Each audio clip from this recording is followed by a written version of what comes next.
وہ لوگ جو کسی سے سوال کرتے ہوں گے کل قیامت کے دن وہ اس حالت میں اللہ کے سامنے پیش ہوں گے کہ ان کے چہرے کی جو جلدیں ہوں گی وہ اٹھی ہوئی ہوں گی، وہ بگڑی ہوئی ہوں گی.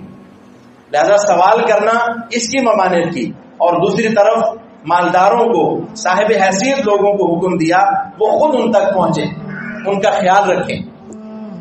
تو یوں جو ہے تعلیمات میں ایک بیلنس جو ہے وہ برقرار رکھا.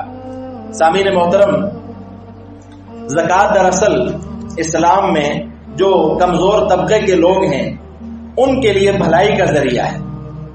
اور یہ بات بھی ضروری ہے کہ اسلام میں جو نظام حقوق ہے اس میں حقوق کی ادائیگی پہ زیادہ زور دیا گیا ہے. اور زکوٰۃ بھی دراصل آپ دیکھیں غریبوں کا حق ہے، تو اللہ تعالیٰ نے اس پہ بہت زیادہ زور دیا کہ زکوٰۃ ادا کرو. اور صرف زور ہی نہیں دیا بلکہ اسے عبادت کا درجہ دیا. عبادت کا درجہ دے کر اس کی اہمیت کو اتنا آگے بڑھایا کہ جس طرح نماز ایک عبادت ہے، یعنی جس طرح رب العالمین کا حق ادا کرنا عبادت ہے، اسی طرح کسی غریب کی مالی ضرورت کو پورا کرنا یہ بھی ایک عبادت ہے. جس طرح اللہ نماز سے راضی ہوتے ہیں اسی طرح اللہ تعالیٰ جو ہے زکوٰۃ سے راضی ہوتے ہیں. اور حدیث میں آتا ہے باقاعدہ اللہ تعالیٰ پوچھیں گے ایک شخص سے کل قیامت کے دن کہ میں نے تجھ سے پانی مانگا تو نے مجھے پانی نہیں پلایا، میں نے تجھ سے کھانا مانگا تو نے مجھے کھانا نہیں کھلایا. ورز کرے گا اللہ تو رزاق ذات ہے، تو ساری کائنات کو کھلانے اور پلانے والی ذات تھی، میں تجھے کیسے کھلاتا، تجھے کیسے پلاتا؟ تو اللہ تعالیٰ اس سے فرمائیں گے کہ میرا فلاں بندہ بھوکا تھا، تو نے اسے نہیں کھلایا، اگر تو اسے کھلاتا تو حقیقت مجھے دیتا، اگر تو اسے پلاتا حقیقت میں مجھے دیتا. تو ہم جو کسی کو کھلاتے ہیں یا پلاتے ہیں اللہ کی توفیق سے، کسی کے لباس کا ذریعہ بنتے ہیں، کسی کی تعلیم کا ذریعہ بنتے ہیں، کسی کے کسی بھی دنیاوی فائدے کا ذریعہ بنتے ہیں، ہم در حقیقت اللہ کی ذات کو دے رہے ہیں. کسی پہ احسان کرنے کی یا کسی کو احسان جتلانے کی ضرورت نہیں ہے. اور اللہ تعالیٰ نے اس پہ خود انعامات کثیرہ کا وعدہ فرمایا ہے.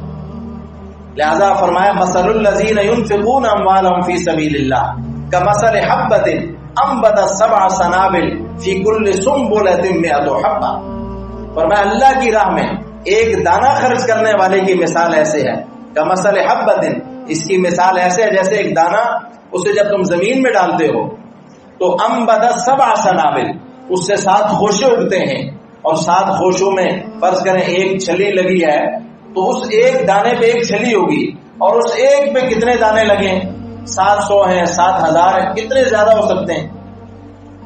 اب 7 ایک دانے سے 7 خوش جو ہے نا 100 دانوں کا ثواب اللہ تعالیٰ نے ایک انسان کو عطا ہے، مثال کے ذریعے سمجھایا. لہذا ضروری ہے کہ ہم جب اللہ کی راہ میں خرچ کریں تو یہ سمجھے کہ ہم اللہ کو دے رہے ہیں، کسی پہ احسان نہ جتلائیں.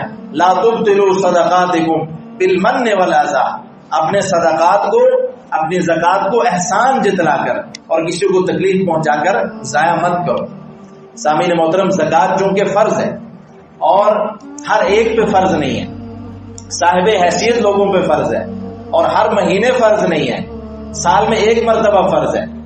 اور ایک شخص جس کے پاس اتنا مال آ جائے کہ جس پہ جو نصاب کی بقدر پہنچتا ہو، فرض کریں کسی کے پاس سونا آ گیا یا چاندی آ گئی، یا اس کے پاس جو ہے مال تجارت ہے، یا اس کے پاس جانور آ جاتے ہیں گائے اونٹ کی شکل میں، تو اس شخص پہ جب تک اس مال پہ پورا سال نہ گزرے، یعنی پورا سال وہ مال اس کی ملکیت میں رہے، اس کی تجارت میں رہے، اس سے وہ پورا سال فائدہ اٹھائے، پورے سال جب گزر جائے گا تو سال بعد اس پہ زکوٰۃ فرض ہو. کتنا رب العالمین رحیم و کریم ہے، کتنی اس نے آسانی پیدا کی ہمارے لیے. ورنہ ایسا بھی ہو سکتا تھا کہ جو آپ کے پاس مال آئے آپ کے اوپر فوراً زکوٰۃ بھی، جس طرح ٹیکس گورنمنٹ کاٹتی ہے، آپ کی سیلری آتی ہے یا آپ کی کوئی بھی آپ بینک میں پیسے جمع کرواتے ہیں، آپ چاہے گھنٹے بعد نکالیں، انہوں نے آپ سے پیسے لے لینے. لیکن رب العالمین کی ذات بڑی کریم ذات ہے، اس نے بندوں کے لیے بڑی آسانیاں رکھی.